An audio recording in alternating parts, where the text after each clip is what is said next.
Hello friends, कैसे हैं आप सब? बढ़िया। चलिए फ्रेंड्स, आज हम कार्डन्स मेथड की मदद से किसी क्यूबिक इक्वेशन का सॉल्यूशन किस तरह से ज्ञात किया जाता है, ये आज की इस वीडियो में हम सीखने वाले दोस्तों।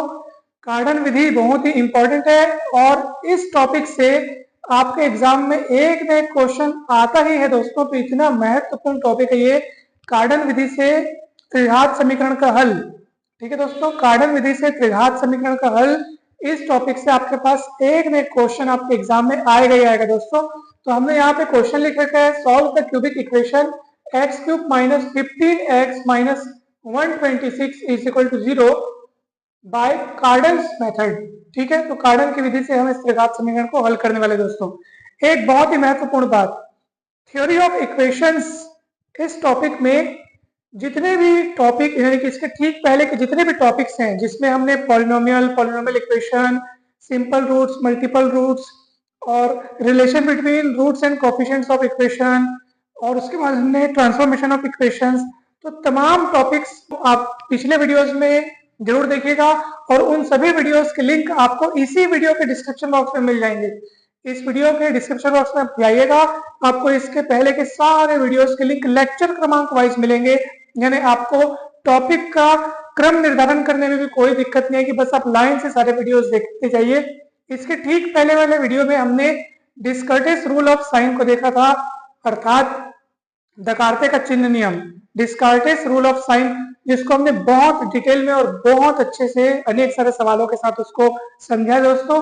तो आप जरूर उस वीडियो को देखिएगा और उसके भी पहले सारे वीडियोस को जरूर देखिएगा। मैट्रिक्स से संबंधित भी सारे वीडियोस आप जरूर देखिएगा दोस्तों, आपको हर एक टॉपिक बहुत अच्छे से समझ में आएगा। तो चलिए अब हम शुरू करने जा रहे हैं इस प्रश्न का सॉल्यूशन। ठीक है दोस्तों,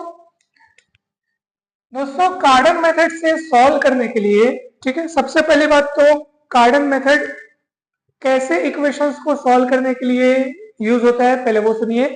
तो कार्डन मेथड की मदद से हम क्यूबिक इक्वेशन को सॉल्व करते हैं, अर्थात त्रिघात समीकरण को हल करते हैं। ठीक है दोस्तों, अब त्रिघात समीकरण को हल करते तो हैं, परंतु इसमें एक खास बात क्या है दोस्तों, आप हमेशा याद रखिए कि जैसे आपके पास ये इक्वेशन दिया है, ठीक है, मैं इसका सॉल्यूशन बनाना शुरू कर रहा हूं। गिवन इक्वेशन हमारे पास क्या है? Given equation x cube minus 15x minus 126 बराबर 0। ठीक है दोस्तों, ये क्यूबिक इक्वेशन है। ठीक है, ये त्रिघात समीकरण है क्योंकि यहाँ पर इस समीकरण में x की अधिकतम घात 3 है, x का हाईएस्ट इंडेक्स क्या है? 3 है। तो ये त्रिघात समीकरण है।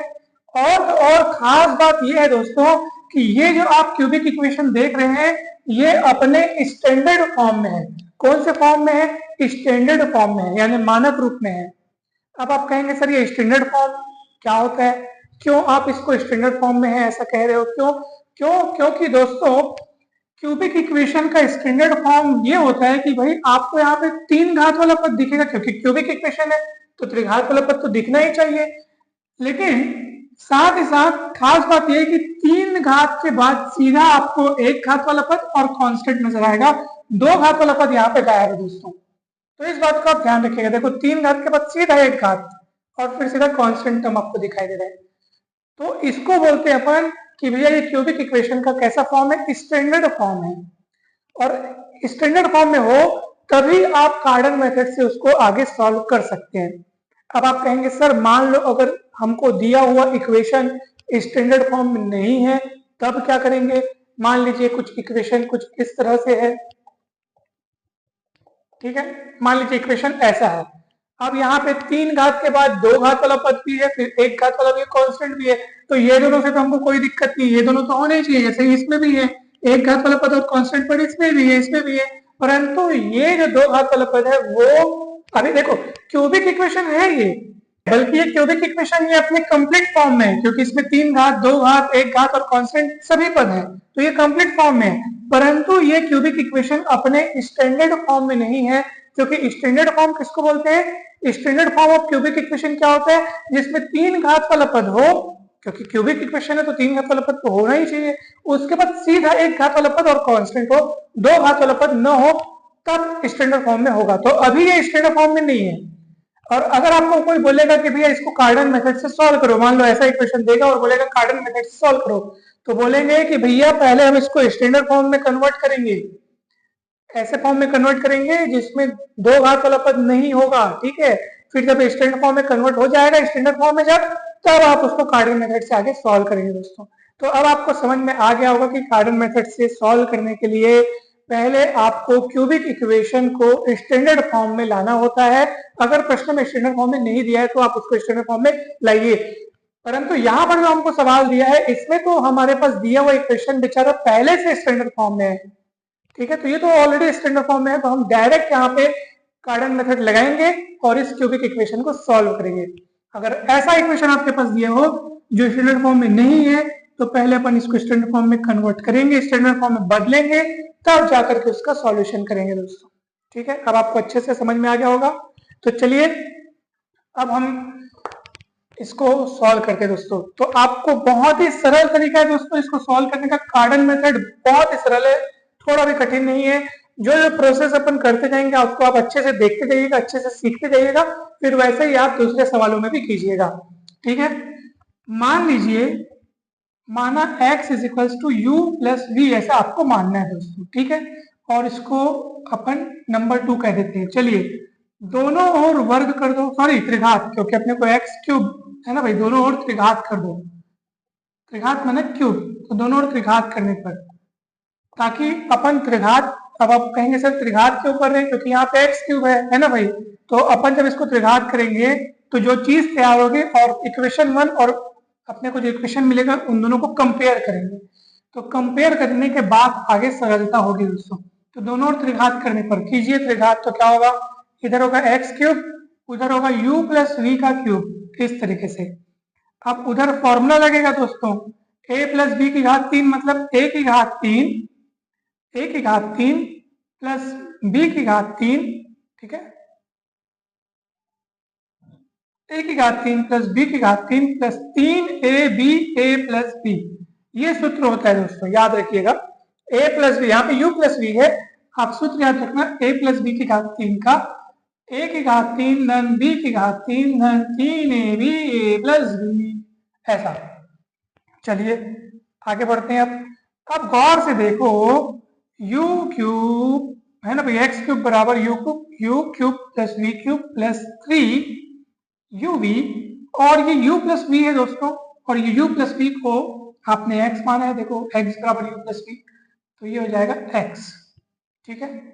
तो ये कहाँ से है, बाई 2, बाई इक्वेशन नंबर 2, ठीक है, यहाँ से आया ये, ठीक है। चलिए अब इसको सबको पलटा दीजिए तो क्या मिलेगा बताइए।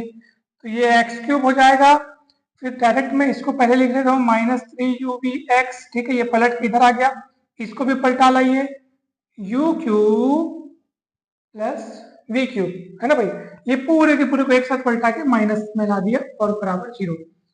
कहीं पर भी कोई भी डाउट हो दोस्तों तो जरूर पूछिएगा, बहुत ही सरल है, एकदम सरल तरीके से बन रहा है दोस्तों ये, ठीक है। चलिए अब क्या होगा बताइए। तो अब आप देखेंगे कि इसको अपन इक्वेशन नंबर 3 मान लेते हैं, ठीक है। सुनिए ध्यान से सुनिएगा, बहुत अच्छे से आपको समझ में आएगा। फिर से यहाँ तक एक बार रिवाइज कर लेते हैं। आपको x बराबर u प्लस वी मानना है, दोनों ओर त्रिघात कर देना है, ठीक है। टेकिंग क्यूब बोथ साइड करके आप लेंगे, फिर x क्यूब हो जाएगा, ये u प्लस वी का क्यूब हो जाएगा। यहाँ पर आप ये वाला सूत्र लगा लेंगे, सूत्र लगाने के बाद आप देखेंगे कि a cube plus b cube plus 3ab a plus b, यानी कि u cube plus v cube plus 3uv u plus b, ठीक है ना भाई। इस सूत्र में आप a के स्थान पर u को देखो और b के स्थान पर v को देखो, तो इस सूत्र के हिसाब से यहाँ पे आपने फिट कर लिया उसको। और देखो u प्लस v किसको माना, आपने x को माना, तो ये x हो गया, इसको पलटा ला इधर तो प्लस में था बेचारा माइनस हो गया, ये पूरा का पूरा एक साथ ब्रैकेट अंदर मैंने रहने दिया और पूरा इधर उठ के आया तो माइनस हो गया, इसको इक्वेशन नंबर 3 दे दिया। अब इक्वेशन 1 और 3 को कंपेयर करो, कंपेयरिंग इक्वेशन 1 एंड 3। तो दोस्तों गौर से देखो, इक्वेशन 1 और 3 को कंपेयर करो, देखो ये एक्स क्यूब, ये एक्स क्यूब, यहाँ एक्स के साथ है -15, यहाँ एक्स के साथ है -15, यहाँ एक्स के साथ है -3uv। तो कंपेयर करते समय आप खुद देख लो कि -3uv जो एक्स के साथ यहाँ पे है और वहां पे एक्स के साथ कौन है, -15, तो -3uv इज इक्वल टू -15, ऐसे आपको कंपेयर करना है दोस्तों, ठीक है। तथा अब देख लो उसके बाद कौन है, कांस्टेंट टर्म के रूप में यहाँ पे -126 है, यहाँ पे कांस्टेंट टर्म के रूप में कौन है, minus u cube plus v cube है, तो minus u cube plus v cube बराबर माइनस 126। ठीक है दोस्तों, तो यहाँ गौर करेंगे माइनस माइनस कटेगा और 3 बटे में जाएगा 15/3 में जाएगा 5, तो यूवी बराबर 5। ठीक है, यहाँ पे माइनस माइनस कट जाएगा तो u cube plus v cube ये आएगा आपके पास 126। यहाँ तक कहीं भी डाउट हो दोस्तों, यहाँ तक अगर आपको अगर कहीं भी डाउट हो तो आप जरूर पूछेंगे। बहुत सिंपल है दोस्तों, ये देखिए अब आपको इजीली दिखेगा। ठीक है, चलिए अब हम बढ़ते हैं आगे। दोस्तों गौर कीजिए, यहाँ पर आपको इधर तो चलो u cube plus v cube दिख रहा है 126 करके, उधर यू वी है ना, मैं चाहता हूं उधर भी मैं क्यूब कर देता हूं, ताकि जैसे इधर u cube plus v cube नजर आ रहा है, उधर u cube into v cube नजर आएगा। अगर मैं उधर त्रिघात कर दूंगा तो क्या हो जाएगा दोस्तों बताइए, तो ये हो जाएगा आपके पास है भाई, ये हो जाएगा आपके पास u cube v cube is equal to 5 का त्रिघात, 5 पंचे 25, पंचे 1 25, तो ये 1 25 हो जाएगा।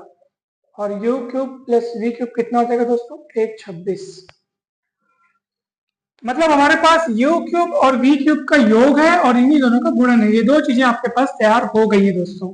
अब ध्यान से देखिएगा,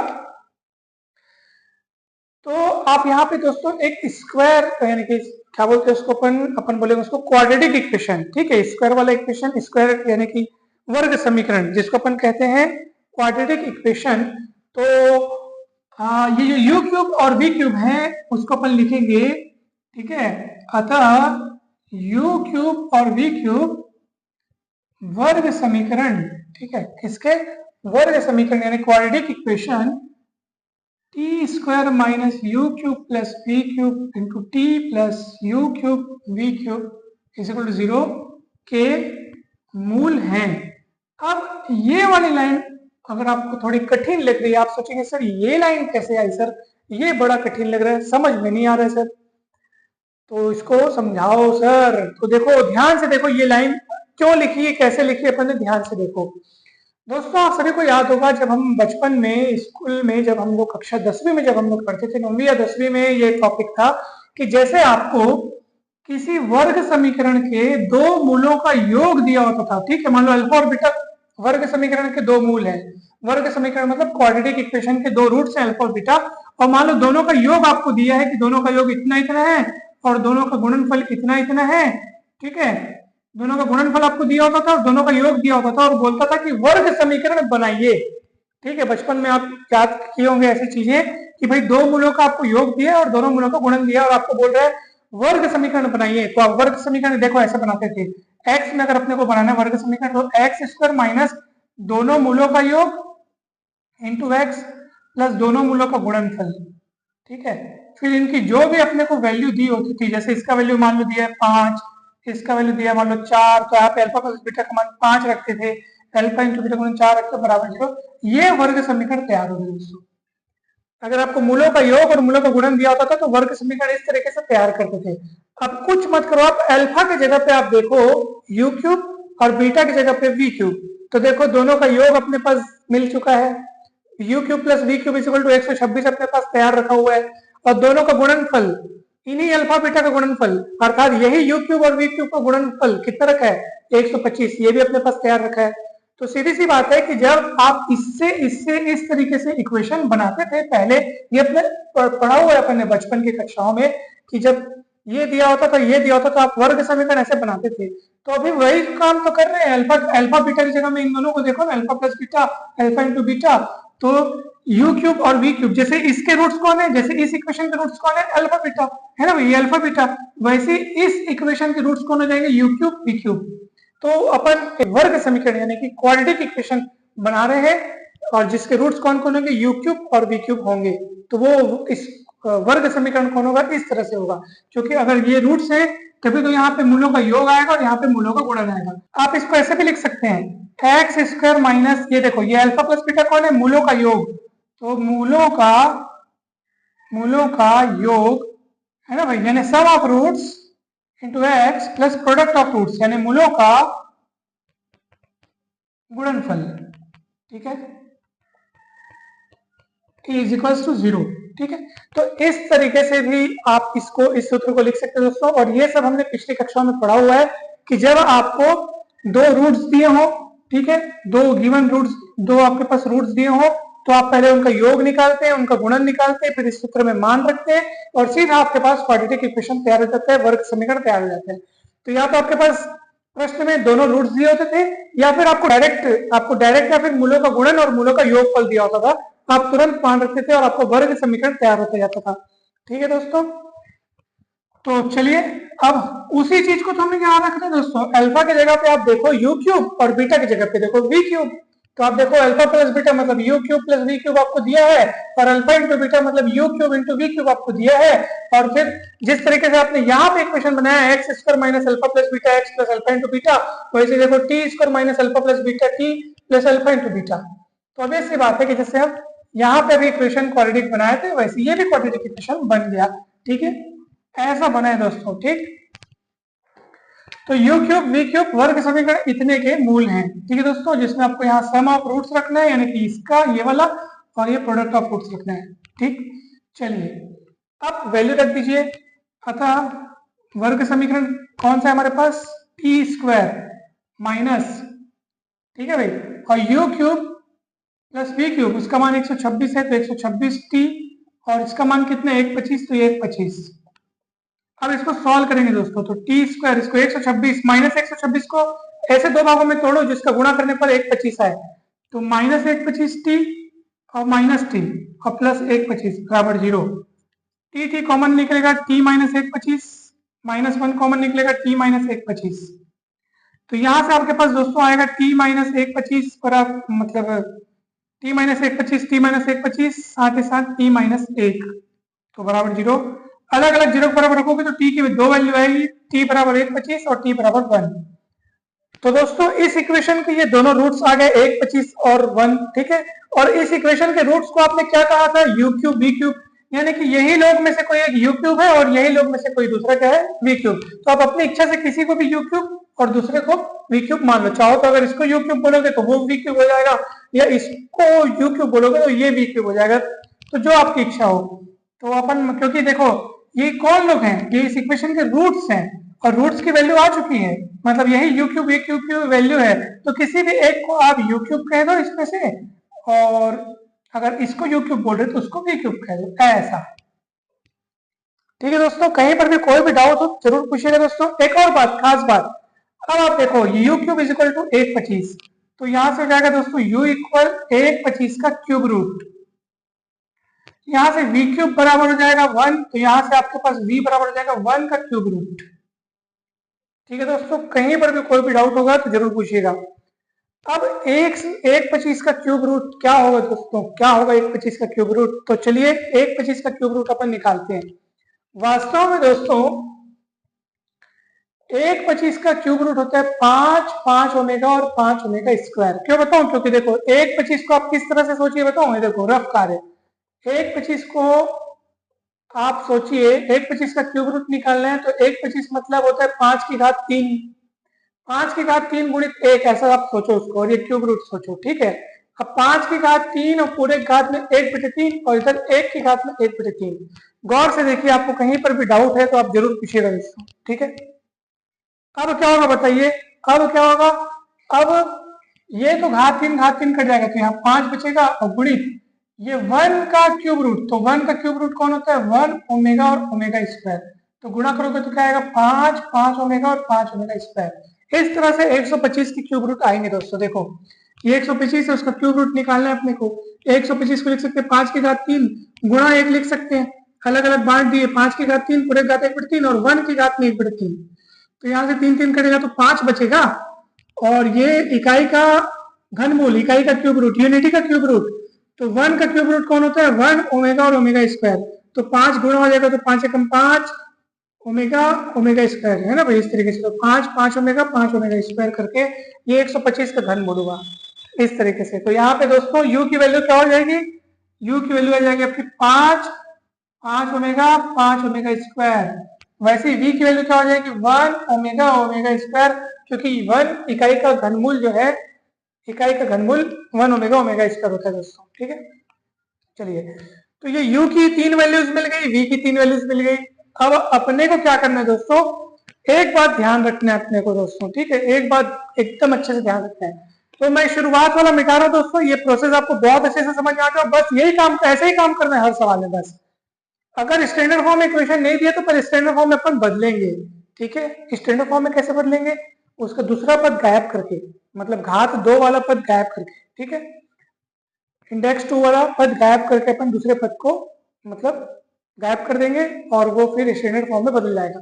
और दूसरा पद हटाएंगे कैसे, दूसरा पद गायब करने के लिए उसके रूट्स को डिमिनिश्ड करना पड़ेगा, उसके रूट को क्या करना पड़ेगा, कम करना पड़ेगा।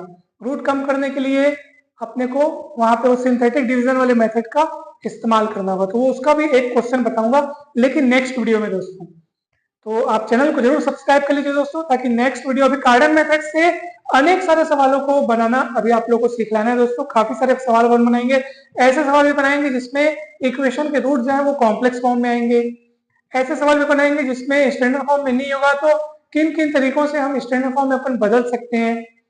जरूरी नहीं कि आपको हमेशा रूट को डिमिनिश्ड करना पड़े, रूट को रेसिप्रोकल के रूप में भी लेकर के अपन को स्टैंडर्ड फॉर्म में बदलना है। तो बहुत वेराइटी के सवाल आपको मिलेंगे और कार्डन मेथड काफी इंपॉर्टेंट है दोस्तों। तो सभी वीडियोस आपको उनका नोटिफिकेशन मिल जाएगा, आप सब्सक्राइब जरूर कर लें और इसके पहले के वीडियोस जरूर देखिएगा दोस्तों। तो चलिए अभी अपन आगे बढ़ते हैं और अभी हम क्या करने वाले दोस्तों, यहाँ पे देखो गौर कीजिएगा, यहाँ पर आपके पास दोस्तों इधर ये वाली लाइन में भी अभी मिटाया और यहाँ पे लिखा था uv इक्वल 5 लिखा था दोस्तों। क्या लिखा था, uv इक्वल 5। अब एक काम कीजिए, u के करस्पॉन्डिंग, u की जो वैल्यूज है, u की जो वैल्यूज है उनके करस्पॉन्डिंग आप देखो v की वैल्यूज, वैसे v की वैल्यूज अपन ला लिए, v की वैल्यूज यहाँ पे अपने को मिल चुकी हैं, लेकिन u की किस वैल्यू के करस्पॉन्डिंग v की कौन सी वैल्यू है, ये जानने के लिए हमको इसकी मदद लेनी होगी। अब देखो, जब u बराबर 5 रखो कि यहाँ पे u बराबर 5 रखो, u का एक वैल्यू उठाओ यहाँ रखो और v के वैल्यू को निकालो उसके करस्पॉन्डिंग, तब v बराबर बताओ कितना आएगा। तब v बराबर, तो u बराबर 5 रखेंगे, 5 को बटे में लाएंगे तो 5 बटे 5 कितना हो जाएगा, 1।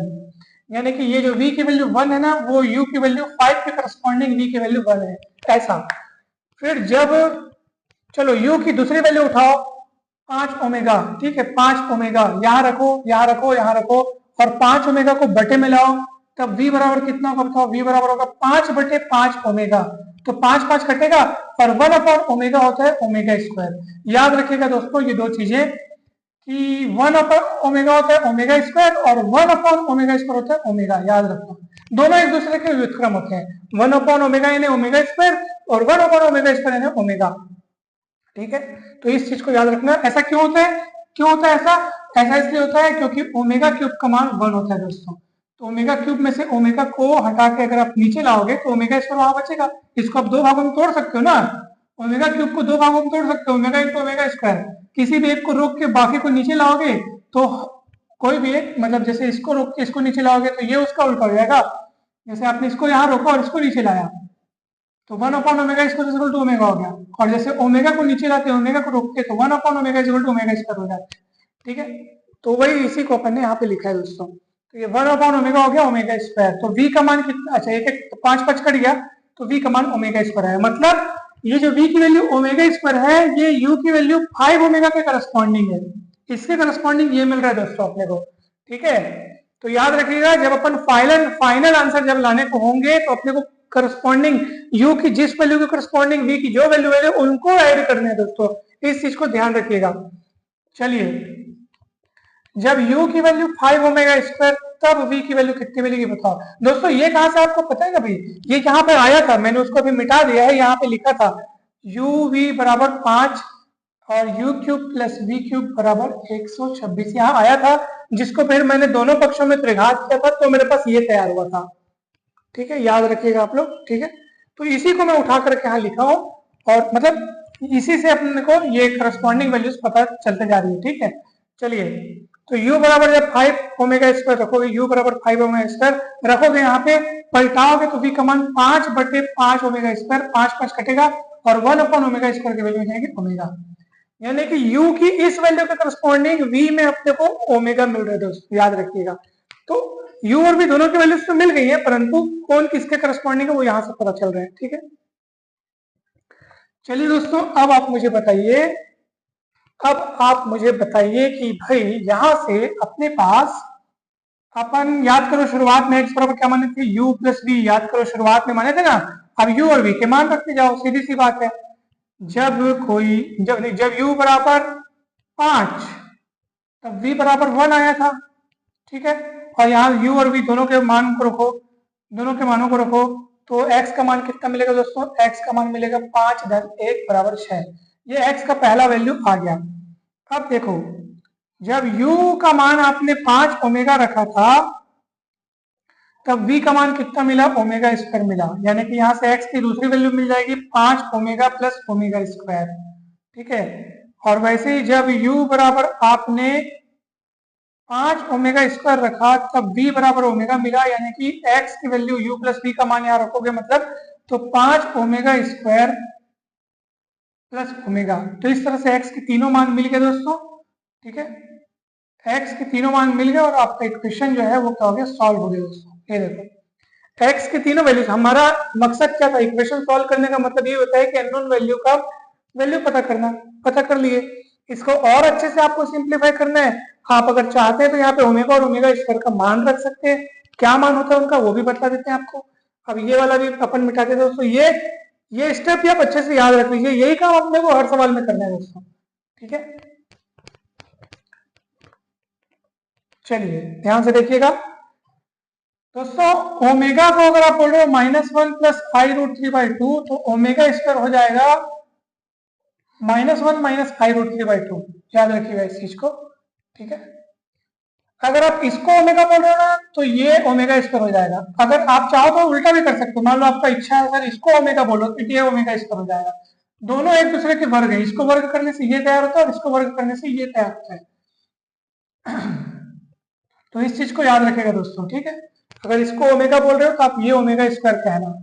ठीक है, तो चलिए ध्यान दीजिएगा। अब इनके मानों को यहाँ रखो दोस्तों, तो आपको क्या मिलेगा बताओ। तो यहाँ पे आप मानों को रख दो, x बराबर 5 ओमेगा, ओमेगा मतलब -1 प्लस i√3/2 प्लस देखो 5 ओमेगा, ओमेगा का मान मैंने यहाँ रखा और ओमेगा स्क्वायर मतलब -1 माइनस i√3/2।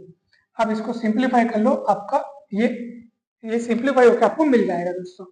ठीक, तो क्या होगा बताओ, एलसीएम तो 2 आएगा, बटे 2 आएगा, -5 और -1 -6, 5i√3 माइनस i√3 यानी 4i√3, दो कॉमन निकल के कटेगा, -2 प्लस i√2i√3 √2 कितना होगा, दो कॉमन के कटेगा तो यहाँ पे बचेगा आपके पास -3 और यहाँ पे बचेगा 2√3i। ऐसे होगा दोस्तों। ठीक है, वैसे ही आप ओमेगा स्क्वायर ओमेगा की वैल्यू यहाँ रख करके आप x का एक अन्य मान तैयार कर सकते हैं दोस्तों। इस तरह से आपको यहाँ सवाल बनाना है दोस्तों। ठीक है, चलिए देख लीजिए वो भी कैसे बनेगा। ये देखो x की वैल्यू क्या होगी बताओ, 5 और ओमेगा स्क्वायर का मान ये थे -1 माइनस i√3/2 प्लस ओमेगा का मान कितना है -1 माइनस i√3/2। तो आप देखो बटे में 2 आएगा, -5 -1 -6 हो जाएगा और -5√3 -√3 -6 i√3 ऐसे करके, तो -5 -1 -6 हो गया।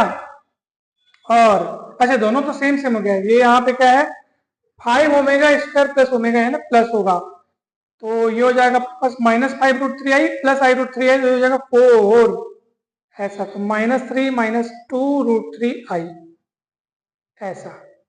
तो ये x का तीसरा मान होगा दोस्तों। तो आप चाहो तो यहाँ पे भी आंसर अपना कंप्लीट कर सकते हो, चाहो तो ओमेगा और ओमेगा स्क्वायर की वैल्यू रख करके भी आप आगे बढ़ सकते हो दोस्तों। तो फिर आपका ये दो रूट्स अन्य इस तरीके से तैयार हो जाएगा। तो कंप्लीट सॉल्यूशन आपका मिला, x की वैल्यू एक वैल्यू तो अपने को मिली 6।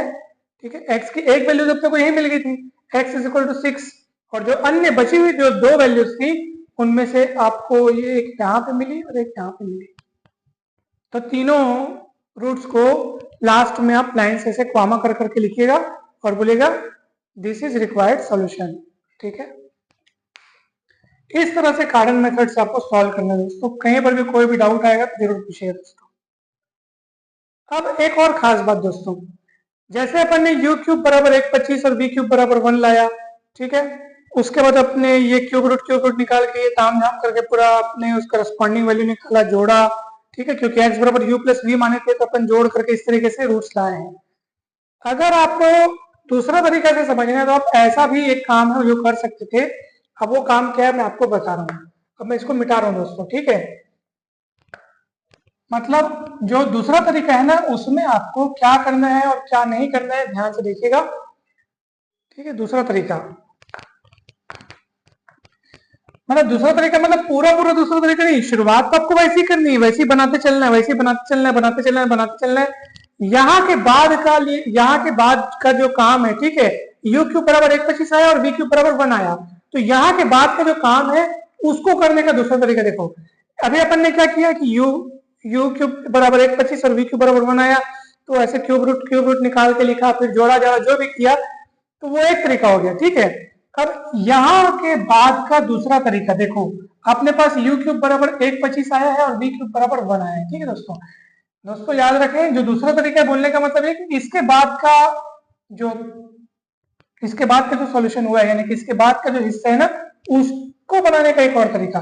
बाकी इसके जो ठीक पहले वाला जो काम हमने किया, जो शुरुआत से अपन जो मानते हुए जो सॉल्व करते ला रहे थे यहाँ तक के, वो तो करना ही है, वो तो वैसे ही बनाना है, वही तो कार्डन मेथड है ना भाई, तो वो तो पूरा बनाना है। परंतु इसके बाद का जो हिस्सा है, जिसको अभी अपन ने एक तरीके से देखा, तो अभी इसी के बाद वाले हिस्से को अपन दूसरे तरीके से देख रहे हैं। क्या करना है दोस्तों, देखो यहाँ पे u क्यूब बराबर 125, v क्यूब बराबर 1, यानी कि यहाँ पर u की 3 वैल्यूज आएंगी और v की भी 3 वैल्यूज आएंगी, ठीक है। आप क्यूब रूट पता करोगे तो 3 वैल्यूज आएंगी, ठीक है। परंतु हम क्या कर रहे हैं, उन 3 वैल्यूज में से पक्का निश्चित रूप से एक वैल्यू तो 5 है ही, आप देख लो 5 इसको सेटिस्फाई कर रहा है कि नहीं, देख लो 5 का क्यूब 125 होता है कि नहीं होता है, जरूर होता है, ठीक है भाई। यहाँ पे आप u की 3 वैल्यूज में से एक वैल्यू लिख लो, यहाँ पे v की 3 वैल्यूज में से एक वैल्यू तो 1 है ही भाई। क्यूब रूट पता करोगे आप, v क्यूब बराबर 1 है तो v का मान क्या होगा, 1 का क्यूब रूट, तो इकाई के 3 मूल होंगे v का मान, तो तीनों मानों में से एक मान तो 1 होगा ही होगा, ठीक है। तो अपन यहाँ पे टेकिंग करके लिख रहे हैं, टेकिंग मतलब इसको u बराबर 5 ले रहे हैं और v बराबर 1 ले रहे हैं, ये अपन ले रहे हैं। तो ऐसा करने से क्या होगा दोस्तों, वो जो x की वैल्यू है ना, u प्लस v, जो शुरुआत में अपन माने थे, ठीक है, सबसे शुरू वाली लाइन में u प्लस v माने थे, यहाँ रख दो तो क्या हो जाएगा, 5 प्लस 1 कितना हो जाएगा, 6। यानी कि हमको गिवन इक्वेशन का एक रूट तो पता चल गया दोस्तों, एक रूट पता चल गया ना, 6 करके एक रूट पता चल गया ना। अब एक रूट पता चल गया ना, तो समझ जाओ बाकी दो रूट्स तो ऐसे ही आराम से निकल जाएंगे। सिंथेटिक डिवीजन की मदद से हम बाकी के दो रूट्स निकालेंगे। कैसे बताऊं, देखो x बराबर 6 इस इक्वेशन का रूट है, इसका मतलब क्या है, x माइनस 6, इसको अगर अपन fx बोलते हैं दोस्तों, इसको ये वाले हिस्से को अगर अपन fx बोलते हैं, तो x इज इक्वल टू 6 अगर इस इक्वेशन का एक रूट है, fx इक्वल 0 उस इक्वेशन का अगर रूट है, तो जरूर x माइनस 6 fx का क्या होगा, एक फैक्टर होगा। क्या होगा, फैक्टर होगा, क्योंकि वो उसको डिवाइड करेगा, ठीक है दोस्तों। कभी भी क्या होता है, जब भी रूट्स निकलते हैं ना, उसको इधर ऐसा सोचते हैं कि भैया ये अगर रूट है, x बराबर 6 अगर रूट है, तो इधर पलट के आएगा तो x माइनस 6 इसका एक फैक्टर होगा, और इसकी मदद से हम इसको डिवाइड करेंगे, सिंथेटिक डिवीजन करेंगे। क्या करेंगे दोस्तों, सांख्यिक विभाजन की मदद से हम इसको डिवाइड करेंगे। उसके लिए क्या करना होगा, जो जो अपने पास एक रूट मिल चुका है ना, उसको यहाँ ऐसे लिखते हैं, ऐसे करते हैं। उसके बाद इस इक्वेशन के कोफिशिएंट्स यहाँ पे लिखते हैं दोस्तों। इस इक्वेशन के कोफिशिएंट लिखेंगे तो क्या क्या कोफिशिएंट है, 1, त्रिघात वाला कोफिशिएंट 1 है, दो घात का पद नहीं है तो दो घात के पद वाला कोफिशिएंट 0 लिखते हैं। यहाँ पे कंप्लीट लिखते हैं दोस्तों पूरा, इसलिए अगर आपको डाउट हो तो पहले इस इक्वेशन को कंप्लीट फॉर्म में बदल लेना। कंप्लीट फॉर्म में कैसे बदलेंगे, 3 घात के बाद दो घात वाला पद गायब है तो 0x स्क्वायर लगा के लिखना, माइनस 15x माइनस 126 ऐसे करके लिखना दोस्तों, ठीक है, इज इक्वल टू 0। ये आपका पूरा कंप्लीट फॉर्म में इक्वेशन बदल गया। अब इसके कोफिशिएंट्स कौन कौन है उसको लिखो आप, 1, 0, माइनस 15, माइनस 126, ठीक है। चलिए पहला पद जस का तस लिखेंगे, पहला वाला जस का तस, फिर 6 कम 6,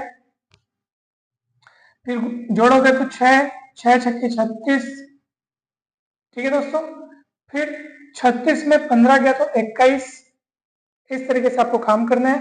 ठीक, उसके बाद देखो 21 छक्के 126, वो भी प्लस में आएगा।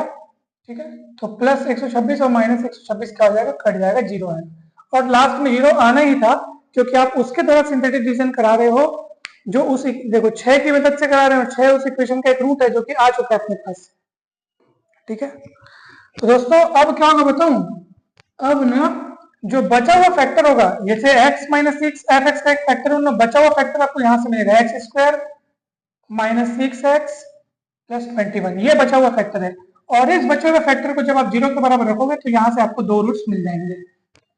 ठीक है, तो दो रूट्स कौन कौन से होंगे दोस्तों, x बराबर minus b plus minus b square minus 4ac upon 2a, 36 minus 84, तो ये आपका आएगा माइनस 48, और माइनस 48 का वर्गमूल लेंगे तो i के साथ आपका आएगा 4√3 अपॉन 2। ठीक है, क्योंकि 16 3 48 होता है तो 16 का वर्गमूल 4 और √3 बचेगा, और वैसे भी नेगेटिव आ रहा है करके रूट के अंदर नेगेटिव आ रहा है करके आई लेके यहाँ पे 2 कॉमन निकल के कट जाएगा, तो x का मान आएगा 3 प्लस माइनस आई 2√3 अपॉन, अच्छा बटे बटे 2, दो कॉमन निकल के इस दो से कट जाएगा तो 3 प्लस माइनस आई 2√3, ये 2√3 आई, जैसा भी आपको समझ में आया वैसे लिख दो। इस तरीके से दोस्तों दो आंसर आपको यहाँ से मिल गए, दो रूट्स यहाँ से मिल गए, और एक रूट तो अपन ने 6 पता कर लिया था। तो आप ऐसा भी कर सकते हैं दोस्तों। ठीक है, तो शुरुआत वाला प्रोसेस तो वही रहेगा, फिर जहां से मैंने आपको बताया था कि यहाँ के बाद वाला काम आप इस तरीके से भी कर सकते हैं और उस तरीके से भी कर सकते हैं। तो इस तरह से दोस्तों हमने कार्डन मेथड पढ़ा, कार्डन मेथड की मदद से इक्वेशन को सॉल्व किया। नेक्स्ट वीडियो में अभी कार्डन मेथड से और भी अनेक सारे इक्वेशन हमें सॉल्व करने हैं, अलग अलग तरीके के अलग अलग वैरायटी के सवाल हम देखेंगे। आप सभी चैनल को जरूर सब्सक्राइब कर लें ताकि उन वीडियो के नोटिफिकेशन आपके पास तुरंत पहुंचे। दोस्तों वीडियो अच्छा लगा हो तो लाइक जरूर करें, चैनल को सब्सक्राइब करें, कमेंट करके जरूर बताएं कि ये वीडियो आपको कैसा लगा। जल्द ही मिलते हैं नेक्स्ट वीडियो में, आप सभी को बहुत धन्यवाद।